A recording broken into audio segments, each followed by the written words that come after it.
Yeah, I mean, I wanted my headphones on and it's not coming through my headphones. Oh, really? Well, because my Bluetooth, I shut it off sometimes and it's off. So, That's actually a good thing. Try to stay away from that. I usually only buy corded corded stuff these days because I can actually feel when that goes wonky when because a lot of times people have it on their settings as a default, like on their iPad or their device, whatever, so that Bluetooth is just on even though you're not using it. And I get this very specific headache from it because of its signals that come out. And I can almost tell if something's got some sort of wireless signal trying to ping it. But yeah, what a yeah, I day. try not to. I have my phone on in my bedroom, but I try to put it far enough away from me and then I turn the Wi-Fi off and the Mm, Bluetooth off when I'm sleeping. So, good yeah. stuff. So before we get into it, because I'm sensing some things, but I want to give you an opportunity to kind of talk about what you've been experiencing since our last session. Anything's been opening up for you, if there's any triggers, if there's any experiences, anything at all that you want to share. Um, I had another couple of headaches. They haven't been horrible. Mm, Um, had some feelings of guilt, parental guilt that have been last night was not a good night for sleep because I was in my head too much. mm. So The theme of um, guilt came up a lot last session, if I'm not mistaken, yeah, it did. towards the end, and being Yeah, I think so. shown. Yeah, it's well. The tricky thing about that is it's really deep. Often guilt is a subconscious thing more than it is um, something that we can consciously observe. But with your own child, or guilt of with your parents. With my kids, I guess, Mm, feeling like I didn't always do the right thing. Um, I thought I did at the time, mm. and then realized later that you know probably much too late. It was much too late that I should have done things differently. That realization is for you and no one else. That's what I'm being shown to highlight right now. Because what was experienced with all parties involved was meant to happen. So first point is I you don't believe that. And then the second point is that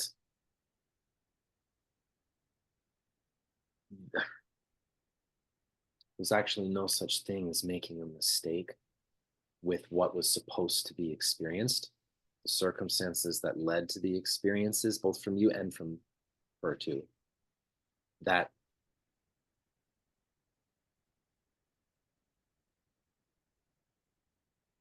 no, I lost it. Um,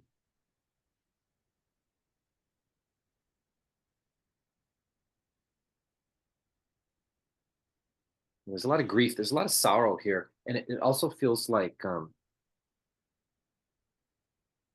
you feel like there's very few people or anybody really that can hear or observe or witness or validate what you're going through, and that there's a kind of like listlessness in in your voice, like in your you feel very beat down, and like your hope has been challenged, we'll say. That's all, putting it lightly. um I'm not somebody who shares. I keep things to mhm. myself, Yeah, you and that's do. And you're that's very probably trust issues. and you're depressed about it. um I want to kind of bring that back though. I was fishing for it again. Maybe it'll come up again. But So you've been feeling guilty about making the wrong decisions as probably too late. Oh, that's what it was. I picked up something about something when you had said probably is too late. It's not. And the thing is, it's like the reason that you're framing it as being too late is if you either made the cut or not, if you succeeded or not. Um, there is success with this, but it's not the success that you would have preferred. So it's you're mourning the loss of your preferred outcome for the roles that were played and for the relationship dynamics that were panning out. Because there were definitely a lot of variables that you couldn't control with her on the other end of it. Her Um, meaning, I feel like it's surrounding like there's a female that I see. She's like in her 20s or so. If I this have deals, three. I have three kids. Uh, the oldest is a girl, and then the middle is a boy, and the youngest is a girl. hmm, it's the oldest, right? Like it's the that's what it feels like to me. The friction or the misunderstanding and the No, it's shame. usually with my son. Really, Mm, I'm picking it up with the old. You know, they want me to say this kind of tongue in cheek.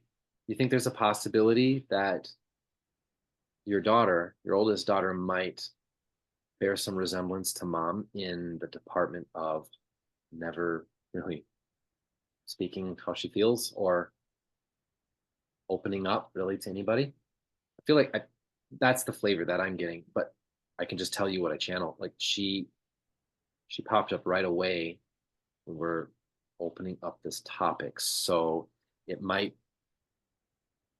that's where they want me to illuminate, like to I think direction. all of us struggle with sharing and opening up. Hmm. Um, we're all getting a little better, but yeah, that's been kind of an ongoing thing. Well, I feel like your son, the middle one, would express himself more often than the older one, however, not adequately. Because with him, I feel like he gets frustrated and frustrated and frustrated until he blows up, or Yep, until so that's an expression. So that's good in a way that the truth of his condition is being expressed and communicated effectively. You all know he's disturbed and he knows he's disturbed. That's the point of having an emotion, the point why we even feel, so that we can sense what's going on that we might not otherwise pick up.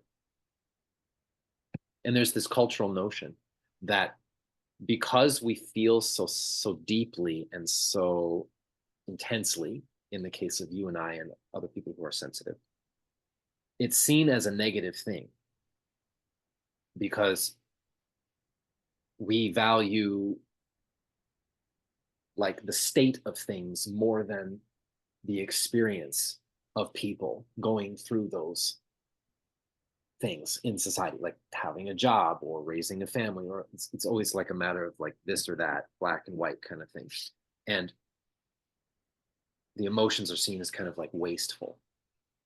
It doesn't fit that paradigm of solution because you don't manifest what you want. But the reality of the fact is, emotions are our greatest gift, especially for people in your situation and with your children, because when all else fails and you're not exactly sure how to piece together what's wrong, but if you just feel it's wrong, that feeling, if it doesn't leave you, is not just a curse. It's also a blessing because it will never fail you in telling you the truth or trying to communicate the truth. You see what I mean? So there's I feel compelled to illustrate it this way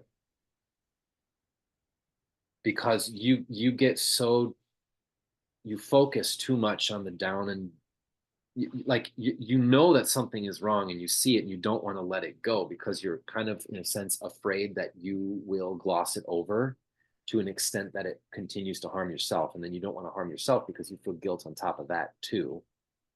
So you're trying to disaster control before there's even anything happening. And it creates kind of this energetic situation, this like how you feel right now. I feel like middle child needs space, but oldest daughter, she needs some assistance. I hear. I feel like she needs somebody to talk to, some some healing. However that looks for her. I feel like she needs more alone time. But anyway, this isn't if I'll get carried away, I'll go off into La La Land with your children. But this is for you because you're experiencing this, and so we're gonna have to we reel it back to that because your experience matters just as much as theirs does. But you don't. I feel like you don't really feel adequate to fit the bill. That's a weird way to put it. They wanted me to express it that way because it feels like you're trying to mold, you're trying to force yourself into a mold so that you're adequate to fulfill its purpose, which is the backwards way of what healing would be for a lot of us. And with you, it would be letting the role or the shape or the way that things transpire unfurl from a place that you are, so to speak, like where you're feeling, where you're experiencing, where you're being. Because I feel like you're chasing in a way and avoiding, because anybody who's chasing is also avoiding something from the opposite perspective, right? Like you're running away from something while you're chasing at the same time. Metaphysically, I'm just using language to describe this. So that's what I'm picking up on is that there's this depth, this weight of the situation. It's like a dragon eating its own tail kind of thing. Right? You are overthinking things in the sense that you're trying to find problems before they exist because you're afraid they'll come up and bite you in the ass when you're least expecting. But that's very burdensome to have to play God's quality control. It's a funny way to put it. Do you know what I mean? Say it again If you because want to, if you're trying to play God's quality control, yeah, yeah, you put on your hard hat and you're like, oh, hazard, hazard, see it yeah. 5 miles down the road. It's right over there. It's barely materializing, but I'm really focused on it. It's like you're seeking out into the into the space, the energetic space, and you're looking for what could go wrong. And you do find things that go wrong because you're so focused on that observation of what could go wrong that you're finding more and more possibilities that fit what you're focusing on. So there's a bit of a mental body block there. What we just illustrated is that block. But then you've got emotional stuff happening also with the emotional body. So we did a little bit of healing last time, right? Yep, we have so far each time. Mm. And then your headaches have been going down. That's a really good thing because your headaches were serious. Yeah. Um, And what was coming up then is coming up now again too, layers. So I feel like I feel like as we go on this healing course, you might feel impatient, right? In fact, you probably do. I'm always impatient. But it's like that triggering of it or anything that seems to remind you of how you really, really get irritated by that shows up in small ways, but they're so frequent. It'll try to show you something about this. That's a positive sign. It's not a negative sign. And I can tell you this with a full heart because I have this happen in my own life too, and I'm having it happen right now in my own way. But whenever there's this like overwhelming pressure,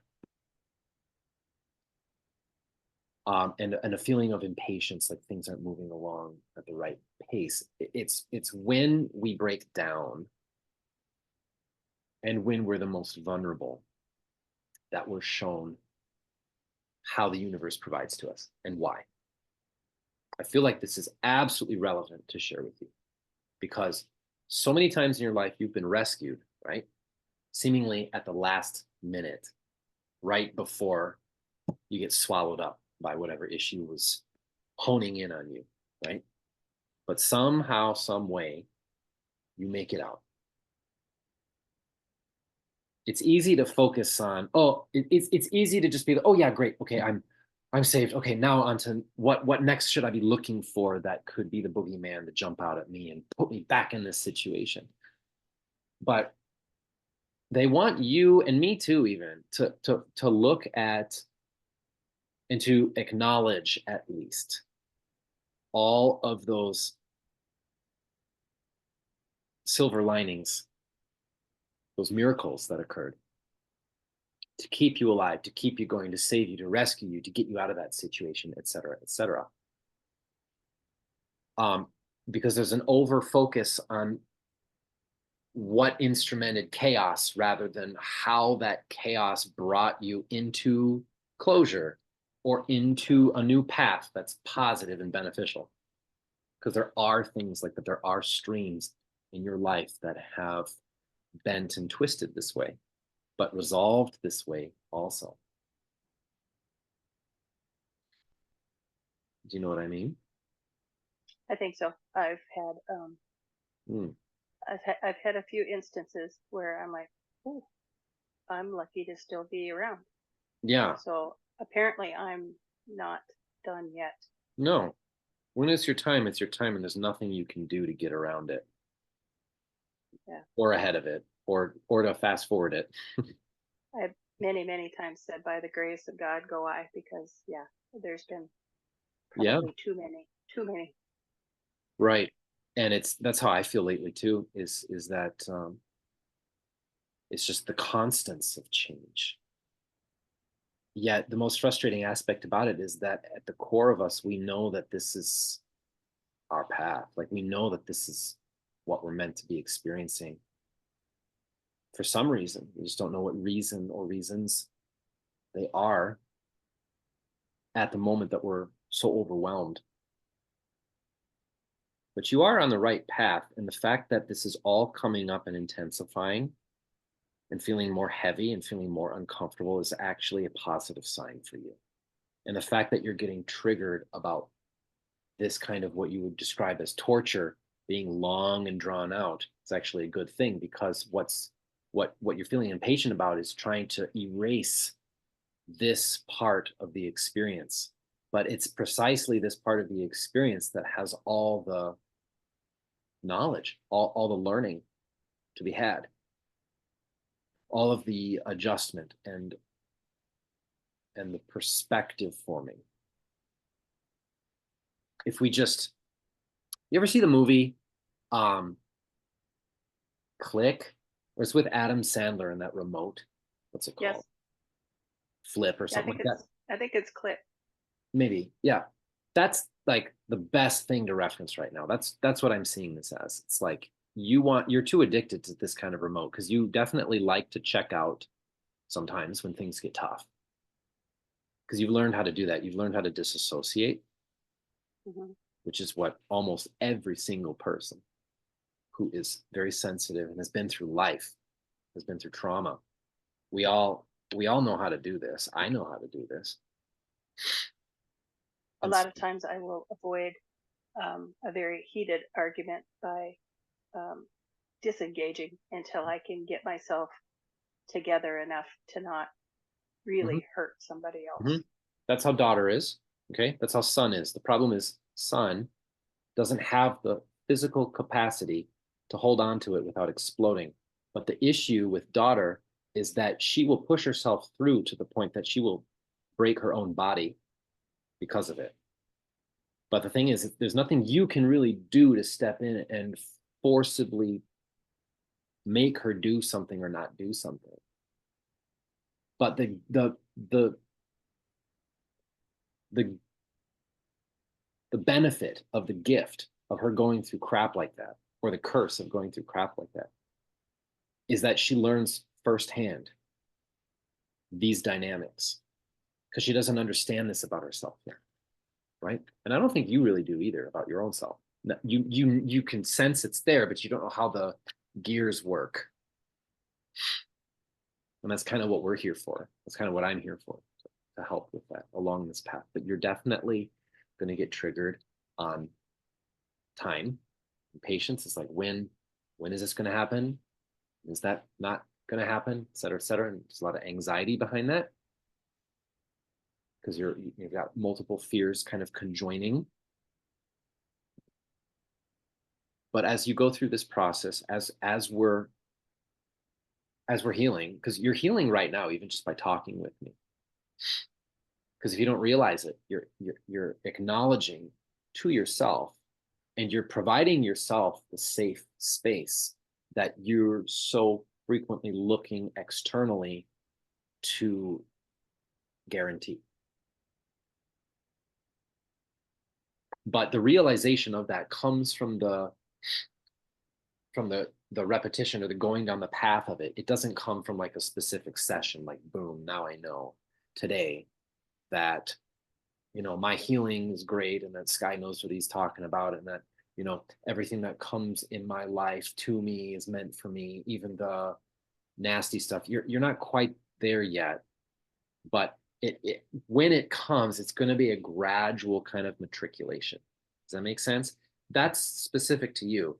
Some people learn differently, or some people experience things differently, and it's good for them. It's not good or bad, right or wrong, lesser or greater, the way that you come to that healing than it is for anybody else. So the guilt, that we'll reference this a little bit, comes from using this, right, as kind of like a tool for comparison, cross analysis.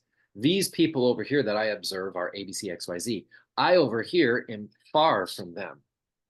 Nothing wrong with looking at that because it tells you where to aim, but you go a step further and it adds to the guilt that you feel, or the lack of worthiness, like you feel unworthy, or you feel like, how could I ever deserve this, or I would screw it up somehow, even if it's a possibility for me. But your guides are saying it is possible, and you are doing it literally right now. And we've been doing it. You've been doing it before you met up with me too. It's just that this is where you're at now along the journey. This is the step that you're on. And it is very, very deep. And I think that I know that you're very, like, a lot of your fear comes from just the sheer scale of it, because you've literally held back in a variety of ways for decades, for a long, long time. And you've gotten to a point where it's just unbearable, right? Like it's intolerable. And you know what? Maybe it should be. Maybe it should be intolerable. Maybe the feeling swelling up within you is not the problem itself, but the messenger of the problem. If you want to word it that I've way, always I don't see it as a problem, really. Because there's nothing wrong with you. I've always been told, I kind of came up the school of hard knocks. I wanted to do things myself, learn it in my own way instead of having someone tell me how to do things, Because it's safe. how to accomplish it. I'd rather do it myself and figure it out on my own. Well, it's a great thing to do that. Why? Because when we're children, it saves us from the ridicule, from the pain, from the danger. And it eliminates the variable that was the hardest to control and that seemed the most constant, being whenever I did leave myself vulnerable and open to outside suggestion on things, their incentives took over the reins. See, this is a common not problem. This is a common occurrence with hypersensitive people. It's the double-edged sword quality of our ability. We're so sensitive to such an extent that we have a very challenging time often distinguishing between what our feelings are, what our volition is. That's a better way to put it. We have a hard time distinguishing volition. Whose incentive is what, and who initiated the incentive is very, very unclear to super empathic people such as yourself. Very often, it's like that. So that's where some of the fear comes from too. It's like, well, I do want to work with people. I want to open up, and I know that it's possible that there's people out there who can help me, but I don't trust myself distinguishing definitively who is friend from foe. So that's where the element of self-punishment comes from, with like feeling guilt. It's like, I could have prevented this. Yep. I've And then it's trusted layered, people I shouldn't have trusted. and then it's layered on top of it with us being harsh on our own selves, because we're like, how could I have been so stupid or so weak or so whatever to allow this to happen? I've betrayed myself. So you feel a self-betrayal that's not justifiable, or that's not, it's an over amplification of things. It's a distortion of things. So that's what we're addressing here. It's a big thing. Let's just say it's a big thing. Or it's a big landscape and it's shifting. But you just got to go slow with this. I mean, slower is better. Less is more. You ever hear of that? Yes.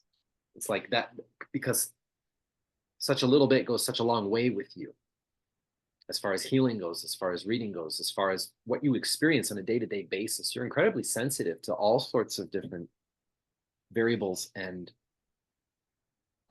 sets of circumstances, like your environment. You're environmentally sensitive. So that's why but I don't buy it with you saying that you'd rather do it yourself, because like, you do love people and you want to be with them, but it's tragic and sad because you reach for that, but you're like, not too dangerous. What we got to do is do this alone, even though it's 10 times harder. And even though there might be some people that will fit this bill, that's coming up again. I said that earlier. Good thing I recorded it. Fits the bill. And you don't trust that process, but you do, but you don't. So right where that turmoil is, right where that instability lies, within your mind, within your emotions, within your body, that's precisely when we touch that, we're getting to the crux of it and we begin healing it. But it's very uncomfortable, as you know. But you are on the right track. And I'm just here to encourage you that what you sense deep down is correct. It is true. It is your truth. It is the truth of the situation, that you do deserve this, and that you are healing. And that I do feel hopeful that things are going to get better. Everything in due time. Yeah. Now, when things get better, things will already have been shifted to such an extent that it might look entirely new as far as the landscape of your life is concerned.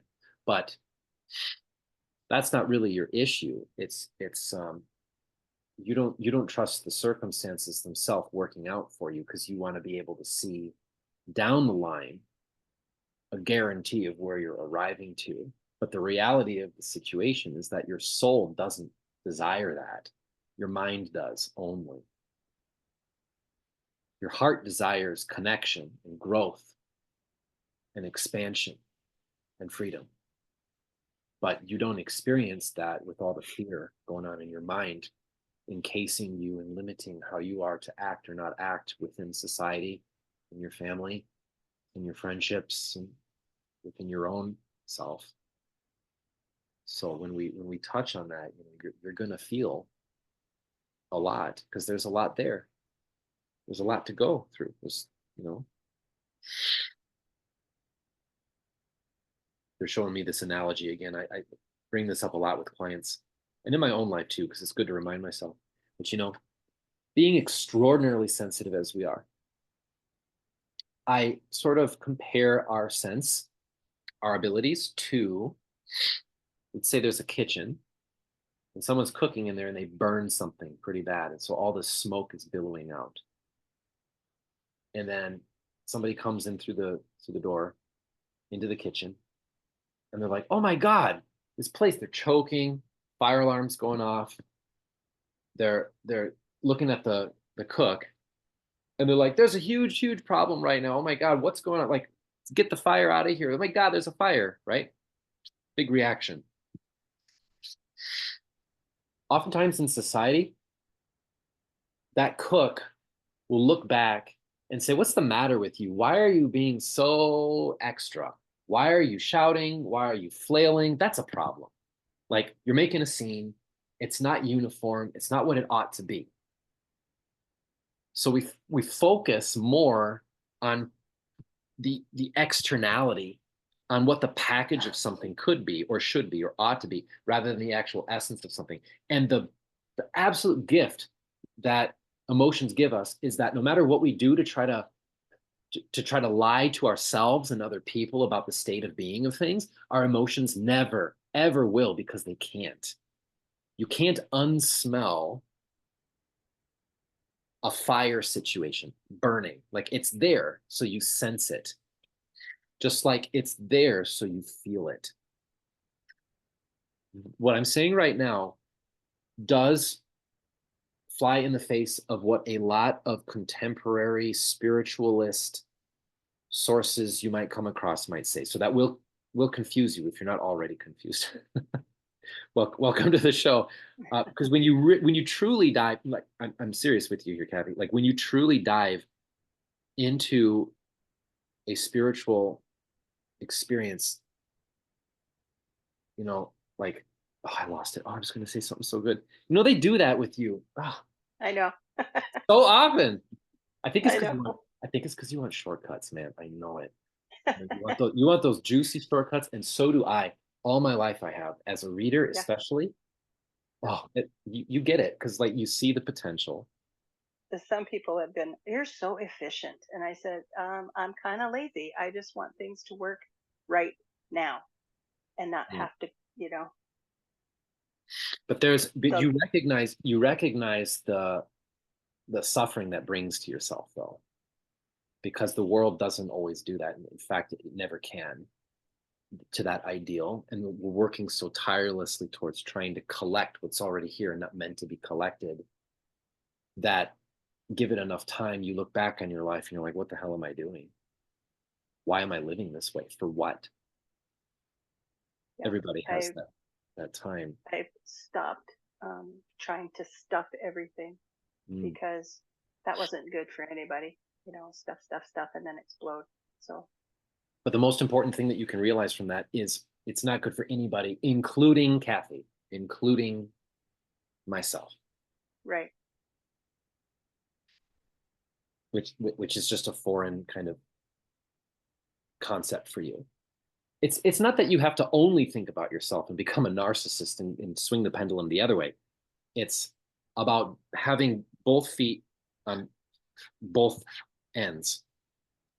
Yeah. Do you I know what I can't mean? have a tendency. I have a tendency to want to protect other people Right. more But than it's like, that's myself. great. That's great. Do more of it, but have yourself be a people. Yeah. Include yourself as the people. And in order to do that, you have to acknowledge that there are other people out there who do the same as you. But see, when there's a block to that, we don't fully trust that. We don't fully engage with letting go, because to some extent we want to be the one to make it happen. And We don't trust that there are other people and maybe doing something different than us who might have a different way of arriving to something, or maybe the solution looks different for other people in other circumstances. It's aligning to that releases you from this suffering. But it's easier said than done. I can just describe that, right? But that doesn't really, I mean, it does something for you, absolutely. But you can't realize yourself to, well, maybe you can, but how should I say it? One foot first, another foot second, another foot third. That's a slow meandering pace, right? But Baby steps. I keep hearing baby steps all the time. yeah, you just feel like you've got indigestion to me. You might actually literally have indigestion as a common thing, like a acid reflux type of like appetite affecting kind of thing. Because I feel like you literally are having a hard time just digesting reality, intestinal stuff, bloating, discomfort, stuff that kind of propels you forward to a space where you can disconnect from people. Will reinforce that. You got a lot going on, and it's a good thing too. I like working with clients like this because like everything's out on the table here. Here's the kitchen sink, and that definitely feels daunting, and it definitely feels like, oh my God, I have all these problems. I have more compared to blah, but it's like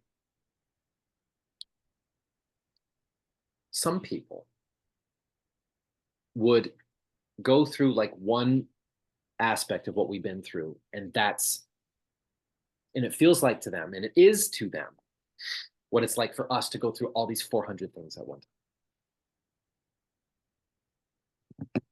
I hate to use that because I don't really want to compare, but it's like for what I'm trying to illustrate here, you need to examine that truth in your life, that when the pace slows, something else increases.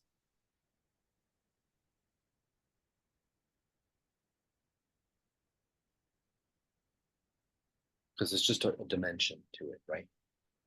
And you don't have the blueprint for, and that can seem like a curse, but it's also a blessing. It's a realization you can come to and be like, if I let go of this notion that I have this blueprint to life, or that I've got pieces of the blueprint to life, and I have to just push myself to my limits, trying to piece together a greater and greater complete version of the blueprint so that I like win at life and I can just sit on the throne and do nothing and everything is like working perfectly, which never will happen and it shouldn't happen.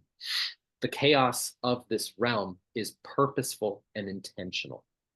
Things are not supposed to go right here because that would be wrong.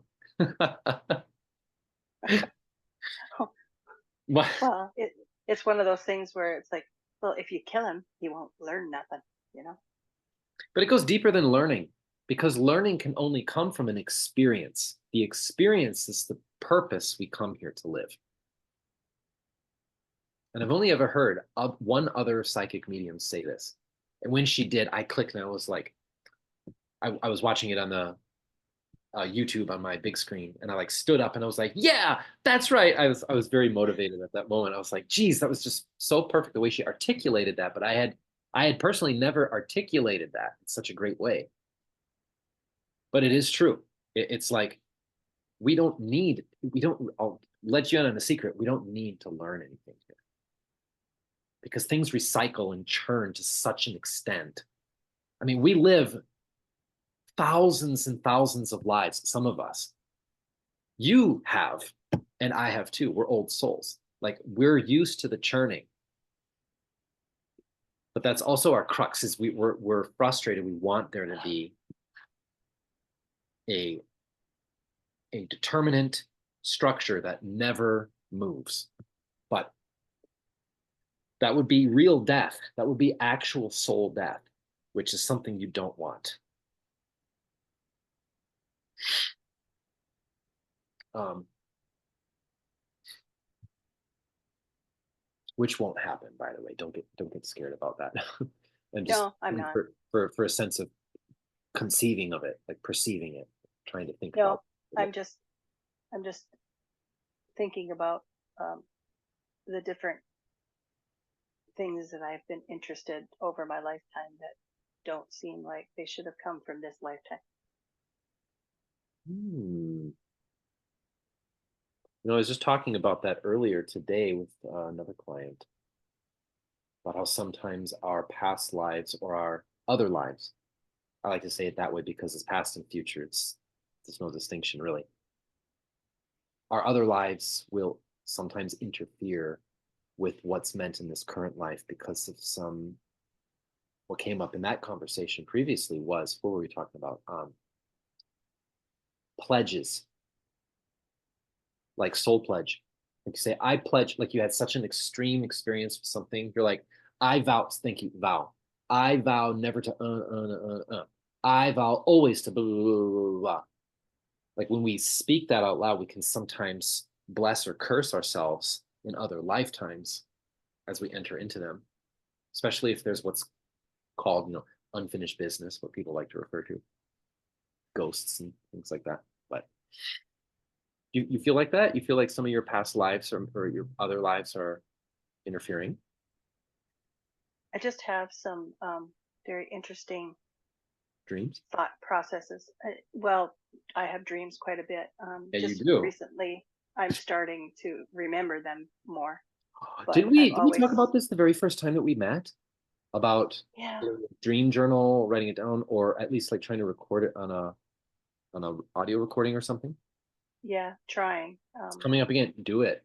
Do it. Well, I had a period of like that happen to me, um, like 4 years ago, I want to say. It was really, really profound, very intense, and it happened literally every single night for months on end. No matter what I did or didn't do the night before. At first I thought it was like, oh my God, am I eating like chocolate before bed or like something, you know? Nope, nothing. It was meant to do it. But there was so much material that when I woke up from it, and even though I had a dream journal, I could not write fast enough before it started to fade. Yeah, And so what I found what was so useful for me is I just got, a voice app, a voice recorder on my phone and just yep. when I wake up as groggy as I am, I just talk away and I talk and I talk and I talk about what happened.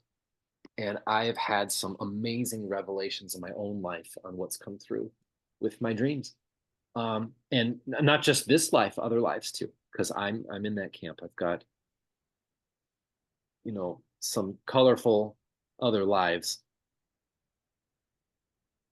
I'm just drawn to certain things. Mm-hmm. Um, I'm very drawn to, you know, the King Arthur kind of stuff. Mm. Native Americans. I've always felt a kinship to Native Americans. I actually Oh, thought I was Native for a while. I asked my mom if I was, and she said no. I said, well, and part of that is my brothers used to tease me. They would say that I was dropped off on the doorstep, from an Indian woman dropped me off. So some of that came from that. you're very vanilla colored for Yeah. that Oh yeah. case. Yeah. Well, that's the But cool thing about living new lives, though, is it's like, so I want to make a distinction here. I want to give you a rhetorical question. Oh, don't do that again. They're gonna pull it.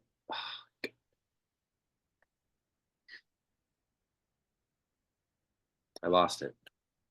Dang yeah, it. That was, and I'm very drawn to dragons and yeah, you were saying that last time. yeah, There's a a lot of white dragon. supernatural stuff. And Oh, it's come back. There's, is there a distinction between dang it. Freaking went away again. Oh my God. I just heard another time, another place. That is frustrating for me. it is for me too because I always want to just say it, Yeah, I know. just Well, say you it. want it all. You want it all now and yesterday. Yeah, You want to have your cake and you want to eat it too. I get it. But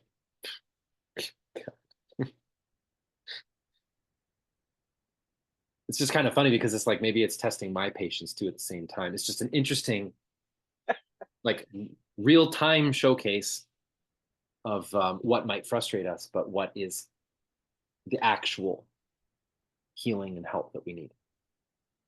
It's crazy the amount of circumstances I can look back on in life and now see in a different light from having gone through it. And that's the same thing here, I hear. Man, I wish I could have said that. That was good. It'll come. It'll come again. I do have a couple of questions for Yeah. you. The first time I think we met, uh, you had said that I have an entity. Hmm. Um, do you have any idea where that came from? They come from your environment. So we pick up on residue sometimes. It's like if you drove your car and never washed it or didn't wash it in a while, you get dust. And then the dust can sort of affect certain things here and there, but secondarily speaking, you know, that's what happened with you. And that's what happens with so many people. It's happened to me so many times in my life too, where because we're really powerful. Okay, so we emit energy, and that can ring the dinner bell for certain entities that like to prey upon gifted people because there's just so much more juice connected to us. We're, it's like a car battery that runs off 100 amps instead of 50, something like that. And it's like, ooh. So there's already a natural attraction for that. And so every single healer I've ever met in my entire life so far has always had some sort of issue in their life for like years and years and years about struggling with where are my boundaries, where are their boundaries, where do I lie, where do they lie, like where do you draw the line with me and other people? Because by our very nature, we have no line, and that's how we're so powerful because we can literally see so many different perspectives on things, and we can pick up on so many different wavelengths of energy that it can become confusing about what we're supposed to do because there's no user manual, there's no instruction given. What are you supposed to do with that? I mean, it's kind of like wide open. You can adhere to the suggestions of the external world, and then that brings a whole bunch of other stuff that you have to like deal with. Or you could go the other route and then be a freaking narcissist and try to control everything, and that gives you a whole set of other problems. And it's like I see it as two sides to one coin kind of thing, which goes hand in hand with the challenge of being sensitive. Because on one hand, So we have, yeah, is it around me or in me? Within. I guess I'm trying to it's understand how it works. well, I can answer that, but it will be a little bit misleading because to even we should a better way to frame it is what are you resonating with or not? Because if something is in you to a certain extent or not, it I shouldn't word it that way. Um, I'm having a hard time explaining what I'm seeing, or what I understand about it too, because it is a better question to ask what do I resonate with and why? Because, well, let's preface it with this. If anything were in you, the way that you're thinking about it, there's always a way out too. There's always you always have the power of volition about how you want to aim what you're working with. Now, what you decide or what maybe you don't realize you're inviting or engaging with at the subconscious level as well as the conscious level is creating the situation that you have to work with. And you can always evolve that. In fact, it's always evolving. So, but for colloquial terms, I didn't feel like it was possessing you or anything. But the thing is, like with demons, especially with entities like that, they know what buttons to press and what weaknesses we have, and they're very suggestive. and they're very good at what they do. They like they like to be acknowledged that they're good at what they do. They are here for a reason. They're here to outline what we might not see about ourselves with our own shadow, meaning our own uh, collection of aspects about ourselves that we don't like to look at or don't like to acknowledge or we don't know is there, or we just flat out reject it. I don't mean like some evil thing. I mean like what is literally in the darkness that we can't see yet. What is there? We don't know. Like they operate very well in that realm. So they push all the buttons and the levers and the knobs and everything so that you feel it, but you don't know how to piece it together. Because they can't, a demon can't touch you in a way that will not, how do I word it? A demon cannot touch us in ways that we're not meant to be inspired from. If it triggers So you, there's a it's hook. not like personality altering or You're getting into some weird territory though, because it depends.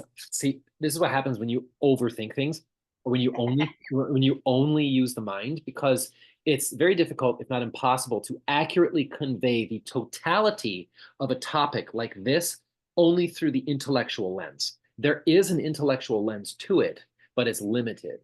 So by engaging that way, the limitations of the own language that we're using, it's going to create all sorts of like distortions about what we're communicating. Does that make sense? mm-hmm. So it's like I can answer that, but I don't want to use that way. I don't want to intellectualize what we could say about that, because that doesn't give you a whole picture. It gives you a very misleading picture, in fact. Um, because here's a short way to put it. We don't even really realize what personality is. We don't actually know what it is. Scientifically, culturally, um, anything in our society. We don't fully grasp it. We haven't even scratched the surface about what we're really talking about. We think we're talking about one thing, but we're talking about something much different. So that's just how it is, though. I mean, in every era of humanity, we've always thought we knew something about something, and we had a whole system erected around that presupposed understanding. And perhaps it maybe was an understanding, but it wasn't a complete one. Then the entire system surrounding that collapses. And then we have to build a new one based on the new landscape that we can see that's been incorporated into that understanding. That's what shadow work is. It's illuminating what wasn't before. That's what demons are good at. They're good at that. They live in the fourth dimension. And they see something, they go there. They see a knob, they pull it. They see a button, they push it. And if enough knobs and enough buttons are pushed, and the person receiving that stimulation decides to live their life or not live their life a certain way, then let's just say certain circumstances can arise because of that. It can absolutely manifest. So it doesn't mean it's going to, or it has to, or that's even like the regular way of things. Doesn't mean anything like that. So that's why I answer it that way. Because demons really know how to, they work us really, really well. They can. But the gift, the silver lining to that is that it it sketches out with so much detail what we're healing, what we need, what we're experiencing for us. Because when we're fresh in the moment, and it's like it's engaging with us, and all mayhem and all chaos is going. It just feels like it's got no rhyme or reason for it, and you're just cursed for no apparent reason. You're just unlucky, or universe must hate you or something like that. But it's quite the contrary. A lot of demons don't even like to. They don't even like to hear this either. That they're part of a machine, like a cog, or like a system, let's say. because a lot of demons Okay. want to be their own actors, but they're limited in their own selves too. They have their own limitations that we don't. So a lot of times they're jealous of that. They want that, and you know, they work to I the was greatest just extent they can. They work to the greatest extent they can. You know, I've encountered on more than an occasion, not just with you, but with other clients too, where there was some very, very intense situations with demons, but you know, they all have a purpose. And doesn't mean that we have to engage with them necessarily. It doesn't mean we have to be nice to them or anything necessarily, but it does mean that we have that we can acknowledge and respect their existence and what they do here and why. I'm just wondering if that could possibly be part of the physical issues that I've had and the headaches and some of the autoimmune issues and things like that. Well, which came first, the chicken or the egg? Which came first, the demon or the disease? I had Lyme and all sorts of autoimmune disease for over 12 years. Hmm. And I'm still kind of cleaning up the effects of that with my digestive system and my immune system. But when I was really in a lot of pain and a lot of hurt, um,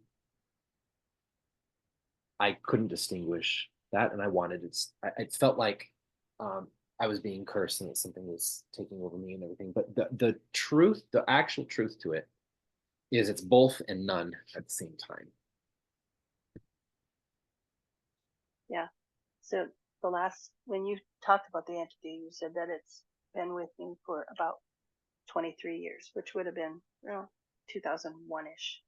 That Mhm, was right around the time that I had gone back to school and I was finishing. The mhm. severe physical pain and issues that I had with autoimmune was in probably 2015, and they were horrible. Every single person who has autoimmune disease also has something going on with boundary issues, like we were saying before. If you heard of Dr. Gabor Mate, Mate, you should look up his No, stuff. You will love his stuff. He's such a wise and compassionate and powerful man. Um, Gabor, Gabor, last name Mate, Mate. okay, He's a really old guy, but he's been a therapist, psychologist, psychiatrist for many, many decades. He's written a lot of best-selling books. I got a couple of them. But trying to recall how he demonstrated this. He was at a talk one time, and someone asked a question, and then he like showed how people who have autoimmune disease, because he talks about the link between autoimmune disease, like chronic illness, and trauma, and like why certain things happen a certain way. But he narrows it down to everybody that has chronic disease has some sort of issue with standing up for themselves, with boundaries. Like we have issues with boundaries, period. Um, and that physically translates into having physical barrier issues too, i.e., your immune system doesn't know what to do. It over accommodates or it under accommodates, um, which parallel the same sorts of social situations we can get ourselves into that are dangerous or that are exploitative in nature. They all have to deal with that topic. I'll have to find that. I want to revisit that too because that was an amazing video clip. I saved it somewhere. I'll share it with you if I find it. But it's with him, okay. and he's like doing a presentation on stage, and someone asks about that link, and then he like demonstrates it. Oh, here's what it was. He got up off the stage. He went right up to her and he went like this close. He's like, do you still feel comfortable if I stand this close? If I stand this close? And he kept going and going and going. And then, you know, she was felt alone, and the whole audience was like looking at this, and she didn't speak up. And then he's like getting really, really, really close to her, and he's like, "How do you feel right now?" And she's like, "I'm very uncomfortable and I'm angry." She had a hard time like even saying that, but he eventually got her to acknowledge that if he kept doing it and doing it and doing it, she would have to like physically shove him away. Like when you get to such an extreme, you have to enforce the boundaries. But all of us who have issues with autoimmune disorders have an issue with boundaries in a similar fashion. We don't like we don't know how to say no often. We end up getting used or abused, or we don't know how to communicate effectively because of fear or because of shame or jealousy or whatever getting in the way. Um, Guilt, etc. So yeah, that's a great, great source of material for you to look at, Cathy. Okay. It's but once this goes back to the whole like be patient with yourself, because this it's a deep thing. Once it becomes like physical, like once the whole kitchen sink is involved, there's nowhere else to there's nothing else to really like, you know what I mean? It's like it's once it's gotten to that point, it's like, okay, you got to be in it to win it. You gotta invest. You gotta there's a lot to learn. There's a lot to process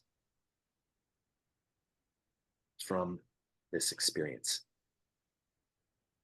especially if it goes on for years and years. So be kind and be patient with yourself along this journey. Yes, it's going to suck.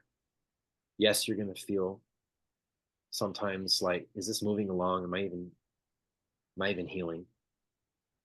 Am I, is this even working? Because you don't realize what you're doing at that time, but you're like putting up a stencil and you're like, does it fit the shape yet? Does it fit the shape yet? But it's like you actually don't know if that stencil is going to be what's going to come about of this. Like you're just assuming it because you're trying to grasp at some sort of confirmation or guarantee about what the future will hold, and you're trying to latch onto that. And whenever we release from that, it's incredibly frightening.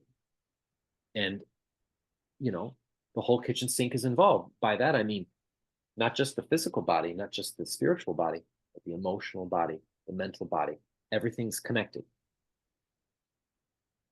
When we've got different gears and layers going on simultaneously, the pace can really challenge a lot of people. Because for you, even the first time I met you, I felt like when we're working together, or just the course of your life as it's going, is you're a slow burn. There's just so much going on that you wouldn't want to do it like a comet. Trust me, like it'd be too much. But the irony is you don't see that now, so you're simultaneously in a rush now, but needing to slow down. I think my rush is because of my age a lot of times because I feel like I You would not finished with believe, or too you late. would. Listen, so many of my clients, I hear this all the time. It's a generational thing too, because you're a baby boomer, right? You're a late boomer. Right at the very end, 64. 64. Yeah. Yep, My the end my of folks, 64. my mother actually too. Um, and my father is 63, but it's like it's still in that. It's a big generation, but you guys I have mean, so that's the year I was born, not how old I am now. no, I'll right. be Yeah, 60. yeah, Yeah. 1964. Because you are Yeah. literally a dragon if you were born in the year of 1964. That's the year Yes. of the wood drag, the metal. No, I'm an earth dragon because my mom is 64 too. She's a Yeah. earth water. You're a wood dragon. So that we could have a we could talk about your astrology next time. That'd be kind of interesting, like your Chinese astrology, which I can read. That would give some context to things. But just even from that description alone of what I know about Chinese astrology, that poses its own set of challenges just from the get-go. Because you have wood and you have dragon, which itself is earth, and wood and earth clash. Wood tries to control, and earth just wants to receive. So it's like dichotomy between control, receive, control, receive, control. So it's a battle almost within yourself, but it would have been And I'm a one. fire sign. Oh, well, that's a little different in Chinese though, because Chinese fire and Right, right. fire. Um, but because it's the year that you're born, it has everything to do with your upbringing, your family relationship in Chinese astrology. Because the day that you're born and the month that you're born have a lot more to say about your personality, your life path, what you experience, why you experience it, your relationships with people, your close friends, how your work ethic, all that. But the year that you're born in Chinese astrology usually just pertains to how you were raised, your upbringing, early life, oftentimes too what you brought into this new life, what you incarnated from, like a little bit of residue if it came through. So but just being born to the year that year, that was a tumultuous year. A lot happened in that year. Wasn't that the year with Kennedy and like weirdness was happening too? Bay of Pigs, I or, believe that was the year he was assassinated. wasn't it? Yeah, 64, wasn't it? I think so. That was the I was last born year. I was born in December, so Oh, right, tail end. That was when yeah. they stopped making coins out of silver too, because I've got some old dimes from Oh, 64 and before. I've got Roosevelt dimes and I've got Mercury dimes. Mercury dimes were really cool. Mercury dimes were minted from 1916 until 1945. Then I after the have some war, I have some coins put away too. Some old coins. yeah, That's something that's always been kind of interesting to me too. hold I on to haven't. those. Hold on to those. Yeah. Those are about to skyrocket. Um, but yeah, going back before I leave because I got to get going. The whole I hear that all the time. Oh, my age, and blah, blah, blah. Well, It just makes me feel like I need to be in a rush I more know than it does, but you know. that is not a natural product of you. That is an observation from the culture.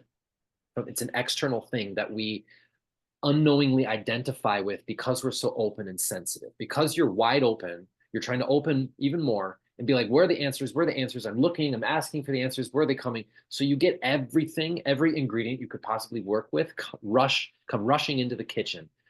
But it's up to you what you're going to slice and dice and put into the pot. Does that make sense? Mhm. That's how I that's how I see it. That's the way they want me to describe it to you right now. You know, lasagna shouldn't have marshmallows and bacon necessarily, unless you find a way to work with it. Um, you know, fish doesn't belong in tropical fruit smoothies necessarily. It could, you know, Mhm. if you're like a North Atlantic seal, but you know, as a human being, you know what I'm trying to get at. Um, Yes, they're presenting it to me this way, and they say that you click with it, you get it. I do. We're gonna do some healing next time. You're still unraveling from the time before, and I like it because you go really deep. All these roots of these weeds that we're unearthing go really, really, really deep, and that's why it's frustrating, and that's why it seems like things are going along at a sluggish pace because it's deep. Just because something is fast or shallow doesn't mean it's good or better. Maybe for homework, you should watch The Tortoise and the Hare. Yeah. As long as you're alive, as long as you have breath in your being, you have reason to live and to have thought and feeling and purpose. That's what this realm is for. And it's really that simple. It's really that black and white. Are you here? Yes. Should you? Can you do something? Not do something? Align to something? Not align to something? Yes. Because this life is not the real thing. The real thing is your soul. And your soul is not one life. Your soul is many different lives. many different iterations of what you could experience. This is the block that people get into because we're so overly identified with what we think our life is, what we think our existence is limited to. But it's actually not at all limited to what we think it is. So we're focusing on the wrong thing. We're watching the shadow on the wall of our hand in front of the flashlight when the real thing is the flashlight or the hand, however you look at it. Mhm. But that is that, yeah, that Yeah, delivery. I think about, past lives and wonder if I'll be able to at some point remember, vividly remember You things. will, but why? And you haven't addressed the why nearly as much as the I want. There's nothing wrong with that. I It, think it's because I want to know if it aligns with some of these interests that I have, why that I have them. hmm. Why I seem to remember or dream about this house that I've dreamt about before. I've seen it a few times. Why? You know. You got to get that voice recorder because there's some real gems to be unearthed from your dreams. You just need to process it after the fact. You need to Your homework is you need to record it, get it all down, let it be raw. Don't polish it as you're annotating it, whether you write it down or record it. But I would recommend record it and just speak. And then later you can revisit these recordings and then find the patterns and then dig deeper. Because if your other lives are bleeding through to sort of help your soul as a whole, that's a good thing. It's a really good thing. It's just you have to piece it together and figure out how are you going to navigate that. And we can only do that as things are unearthed or as things unfold. There's no way to pre-plan that, and nor should there be. You get what I mean? It's Yeah. deeper than that. It's deeper than the limitations of what that could offer you. Okay. So that's what I want you to do, and then hopefully we got something to work with next time, and we can do some more healing and see where that takes us to the next component or the next level of what we're brushing on here. But you're headed in a good direction. It's just it's just a lot. Do you know what I mean? So Yeah. it's you know, and just the fact that it's a lot alone is enough to trigger your trust issues. Yeah. And knowing where to focus. Where should I focus? I'm sorry. And then wondering sometimes where to focus. Where should I focus? You know, Mm-hmm. where should I put my energy? Right? Because anything that we do, we're also choosing what not to do in the same moment of the doing. Everything that we choose in life is a sacrifice if you look at it that way. You can't turn left and right at the same time. You can only choose left or right at those specific junctions. Wow, we get really, really deep and philosophical with you sometimes, which is really kind of cool. I hope you're up for it. I hope you're not. I'm not just Oh like yeah. throwing this thing on you and it's like, bonk, here you go, Cathy. Bye. See you next time. It's like, oh, because a lot of clients, this would be way too much to. Oh, but I don't want to say it in that way where it strokes your ego and your pride, though, and thinking like, oh, I've got so much trauma. Look at my badge, because it can be tempting to do that, and I do that myself too. I catch myself when I do that because we want recognition, but the recognition is through a process that we're engaging with so that we self-actualize. It can never come from any other source. And we know that, but we're frustrated about that sometimes. I prefer deeper conversations anyway. Yeah, Uh, me too. I always hated small talk. It's just such a waste to me. yeah.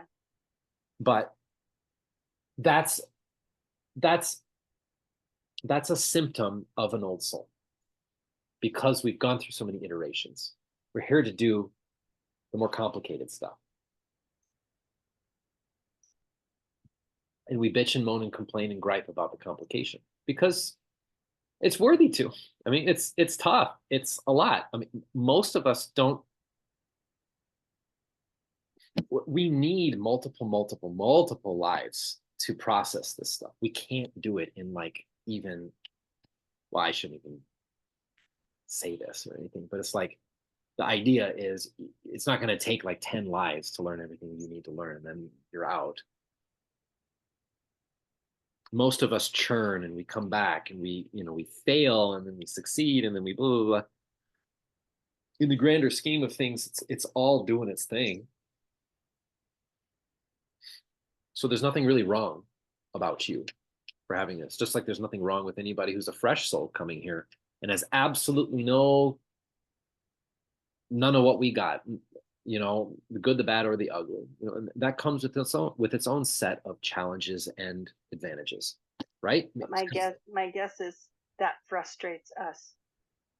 It frustrates me sometimes. I think when I come across people that are just so flaky and out there, like they just because want to you're pull it. because you're unknowingly projecting it onto yourself as an evaluation. You're like, gosh, if they're this ditzy and they're going through life and things are working for them, why is it so complicated for me? And why can't I fucking get it by now? So it's a self thing. You see that? And I articulated it for you, but the idea is that you get into this through the healing yourself so that we arrive. And so that's why I'm here to support you on it. But I can't actually do it for you. Do you know what I mean? Yeah. Just like the African Serengeti guide points out the giraffes and the wildebeests and the lions, they aren't necessarily going to jump out of the Jeep and go pet them with you. I like to use that analogy sometimes. Um, but yeah, just be gentle with yourself and try to practice acceptance even when you're not enough and even when you fall short. Easier said than done. I'm in the same boat too. If it gives you any sort of comfort knowing that other people are going through this. Yeah. We're all human, we're all here, and none of us have all the answers despite having such profound connections with God, because a lot of times we're not supposed to. We're supposed to flesh it out because that's what this realm is for. And people like you and I, who have come from different backgrounds of our soul, and we know a lot of things, we go really, really deep. Sometimes we feel like, oh, I'm above this. Why did I come here? But that's our block. That's our arrogance that other people might have a problem with, that they might see. They might be one of the sheep that we criticize in another way. Right. Do you know what I mean? It's like it's really, really complex if we get there, technical. If you want to have a technical conversation about spirit in this way, it can get really, really weird and lots of detail. But the essence of the meaning can get lost if we convey it that way, which is such a beautiful thing. It's such a gift that we're not just brains, that we've got other means to sense and to pick up on, what's here and what we're about. So anyway, I got to get going here. Awesome Okay. session, Cathy. That was juicy. That was really, really Yeah. good. Yeah. Great. So yeah, I'll talk with Ika and see when we can get this recording out for you and post it. I'm Okay. trying to get her onto somewhat of a regular schedule. We're just there's a lot of material to get through with everybody. I'm assuming you'll just email me links. Is that the plan? Or Yeah, we can do that. Yeah, that's fine. If okay, you're okay with that. that's fine. I just didn't know for sure where to find it. So Yeah, it's on my YouTube channel. oh, it's on yours. Okay. Yeah, you're more than welcome to if you want to. So I've got client files of different people where they can go in and they can view their recording. And I'm Okay. trying to get Ika to organize it into different folders and be like, okay, healing clients, program clients, this and that, this person, that person. so that we can organize it a little bit better. Okay. And we can get you the links, but it's easier that way. We found just to upload it and then share the link instead of trying to email you this gargantuan file. It just becomes such a nightmare. Right. Yeah. It would have been easier Yeah. like 10 years ago, but not nowadays. Nowadays Yeah. it's everybody wants a The piece. link is the link is fine. I just wasn't sure if I should actively go find it or if you were Yeah, you sending it. can. You certainly can if you want to. Okay. Yeah, but we'll send you the email. But yeah, if you go to Sky Chen, is it Sky Chen Psychic? I think it's still Sky Chen Psychic on YouTube. Okay. Um, and you'll see it's me. But that's where it's all at. Are you a member of Healing the Healer, by the way? Yes. Okay, good. Because we're building that um, as so everybody that's in that group has received services. They know what we're getting into. So I wanted a space like that um, for resources for all of us, and that might be a future hub of where we could put those recordings. We're still kind of Okay. experimenting with it, but for now, Okay. the YouTube is working pretty well. So cool. All right. All right, Kathy. Well, it's lovely talking with you, and Yeah. you know, we're still going through the path, but that's you still inherently know that you're right where you need to be, which is something I appreciate about you. It's why you even decided to do this with us to begin with, D- despite all of what you're working through. It is a testament to yourself. Like acknowledge that it's a testament of you acknowledging something about yourself and making the decision, right? So Yeah. it's I not wanted the always just timing to be right. I worked on myself for a couple of years trying to get to a space where I felt like I need to, you know, Mhm. um, get a little bit of background before I jump in. Everybody has their time and their place. There's the journey is a big one and it's a profound one. It can go here and there, and especially with you, there's a lot of unknowns that bring about the most significant meaning in your life ultimately. The biggest events that shape you are the most unknown as well. And that's kind of what terrifies you. But it's also where such amazing things can happen, right? So, as much as you can always look and see what potential is there, try to see the potential that's there, that's positive for you and can reinforce you and can help you and is here for you as well. Because it's not just the negative. I'm not discounting the negative. It does fucking suck, but it's not just fucking suck. There's also a lot of really amazing potential that's there. And because it's potential, it's not like not there. It is there. It's just a matter of manifesting it or a matter of connecting with it. But I might have opened a can of worms. But manifesting itself isn't necessarily about manipulation either. We can talk about that next time. Okay. All right. All right. Have a good night. See you You next time. too. Thank you. Thank you.